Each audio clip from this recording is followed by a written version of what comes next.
Sezoni turistik pritet të sjellë një fluks të lartë vizitorësh në qytetin e Vlorës, jo vetëm në plazhe dhe zona bregdetare, por edhe në institucionet kulturore dhe historike. Muzeet e qytetit po përgatiten për një numër të konsiderueshëm të vizitorëve vendase të huaj, duke konfirmuar interesin në rritje për historinë, traditat dhe trashëgiminë e pasur. Sipas drejtorit të Muzeut Historik të Vlorës, Skënder Spaiu, vitet e fundit është vërejtur një rritje vazhdueshme e numrit të vizitorëve që zgjedhin të vizitojnë muzet, duke konsideruar njohjen me historinë dhe kulturën vendase si një pjesë të rëndësishme të përvojës së tyre turistike.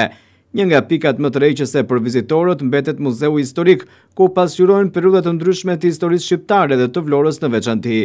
Turistët ndalojnë me interes pranë objekteve që lidhen me lashtësinë, periudhën ilire, zhvillimet e mëndvonshme historike dhe rolin e qytetit në ngjarje të rëndësishme kombëtare.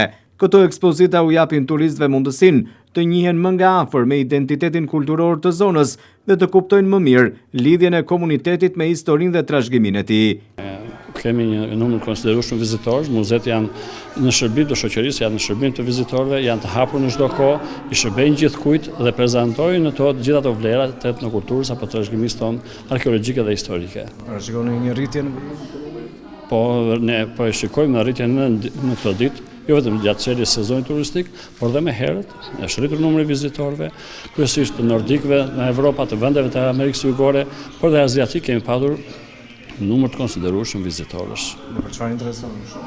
Etnokultura dhe arkeologjia janë ato elemente të cilët dëshmojnë mënyrën, traditën tonë të rritjes dhe të zhvillimit social shoqëror, por dhe hershmërinë dhe autenticitetin e banimit të këtyre territoreve të Ballkanit Perëndimor, të Ilirisë dhe mbas të shqiptarëve. Rritja e interesit për turizmin kulturor konsiderohet një tregues pozitiv për qytetin e Vlorës, i cili tradicionalisht është identifikuar me turizmin bregdetar. Ndërkaq promovimi i historisë dhe kulturës lokale krijon mundësi të reja për zhvillimin e turizmit gjatë gjithë vitit dhe jo vetëm gjatë muajve të verës.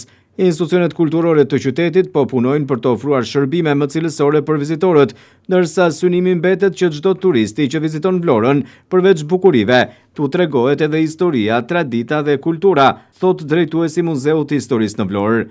Me nisjen e sezonit veror, pritshmëritë janë që numri vizitorëve në muzeet e qytetit të vijojë të rritet, duke konfirmuar gjithnjë më shumë rolin e kulturës dhe historisë si një aset i rëndësishëm për zhvillimin e turizmit në qytet, ndërsa muzeet do të funksionojnë deri në shtator tashmë me orar të zgjatur.